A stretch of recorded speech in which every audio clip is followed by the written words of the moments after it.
नमस्कार दोस्तों, आज मैं आपको यमराज नचिकेता संवाद की संपूर्ण कथा सुनाने जा रहा हूं। सबसे पहले जानते हैं नचिकेता कौन था। दोस्तों, यमराज नचिकेता संवाद की कहानी कठोपनिषद में मिलती है। एक बार वाजश्रवा ऋषि ने विश्वजीत यज्ञ किया। उन्होंने संकल्प लिया था कि इस यज्ञ की समाप्ति के बाद मैं अपना सब कुछ दान कर दूंगा। वाजश्रवा ने यज्ञ का आयोजन किया तथा यज्ञ की समाप्ति के पश्चात वो अपनी वृद्ध गायों को दान करने लगे। तब ऋषि वाजश्रवा के पुत्र नचिकेता ने ये सब देखा तो उसने सोचा कि इन असहाय वृद्ध गायों को दान में देकर मेरा पिता नर्क का अधिकारी बन रहा है, मुझे इन्हें ऐसा करने से रोकना चाहिए। नचिकेता ऋषि वाजश्रवा के पुत्र थे। नचिकेता ने अपने पिता वाजश्रवा से कहा कि पिताजी, आप इन असहाय तथा वृद्ध गायों को क्यों दान कर रहे हैं? अब तो इन सब में ज्यादा चलने फिरने की भी शक्ति नहीं है। इस बात पर ऋषि वाजश्रवा क्रोधित हो गए और बोले कि अब तू मुझे बताएगा कि मुझे क्या करना चाहिए और क्या नहीं करना चाहिए। फिर नचिकेता ने ऋषि वाजश्रवा से कहा कि आप तो अपनी समस्त प्रिय वस्तुओं का दान कर रहे हैं, लेकिन मैंने सुना है कि अपने पिता के लिए उसका बेटा ही सबसे प्रिय होता है, तो हे पिताजी, आप मुझे किसे दान में देंगे?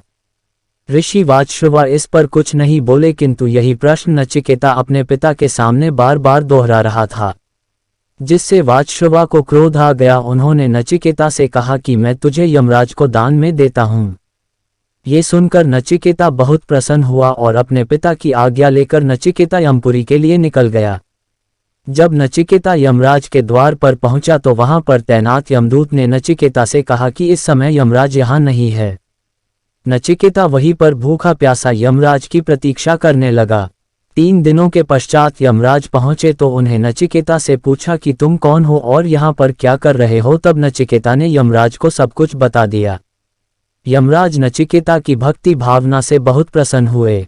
यमराज ने नचिकेता से कहा कि तुमने 3 दिनों तक बिना कुछ खाए पिए मेरा यहाँ पर इंतजार किया है, अतः तुम मुझसे 3 वरदान मांग सकते हो, मैं तुमसे बहुत प्रसन्न हूँ। तब नचिकेता ने यमराज से कहा कि हे प्रभु, यदि आप मुझसे प्रसन्न हैं तो मैं आपसे 3 वरदान मांगने को तैयार हूँ। नचिकेता द्वारा यमराज से मांगे गए 3 वरदान। नचिकेता का प्रश्न। नचिकेता ने यमराज से पहले वरदान में मांगा कि जब वह अपने पिता वाजश्रवा के सम्मुख जाए तो उनके पिता उन पर क्रोध न करें। यमराज का उत्तर। इस पर यमराज ने नचिकेता से कहा कि तथास्तु, ऐसा ही होगा। नचिकेता का प्रश्न। नचिकेता ने यमराज से पूछा कि अनंत अग्नि का रहस्य क्या है?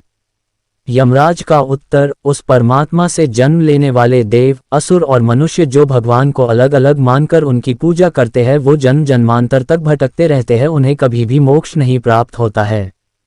नचिकेता का प्रश्न। जब मनुष्य के शरीर से आत्मा निकल जाती है तो शरीर में क्या रहता है? यमराज का उत्तर। जब आत्मा शरीर से निकल जाती है तब उसके साथ प्राण और इंद्रिय ज्ञान भी निकल जाता है।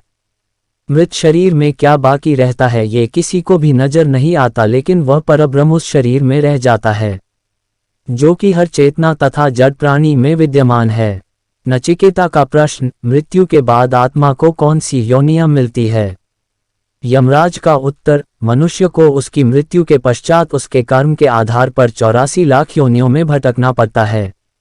इसमें पेड़, पहाड़, सांप, कुत्ता, बिल्ली, इस तरह 84 लाख योनियों में भटकना पड़ता है। उसके बाद ही मनुष्य तन प्राप्त होता है।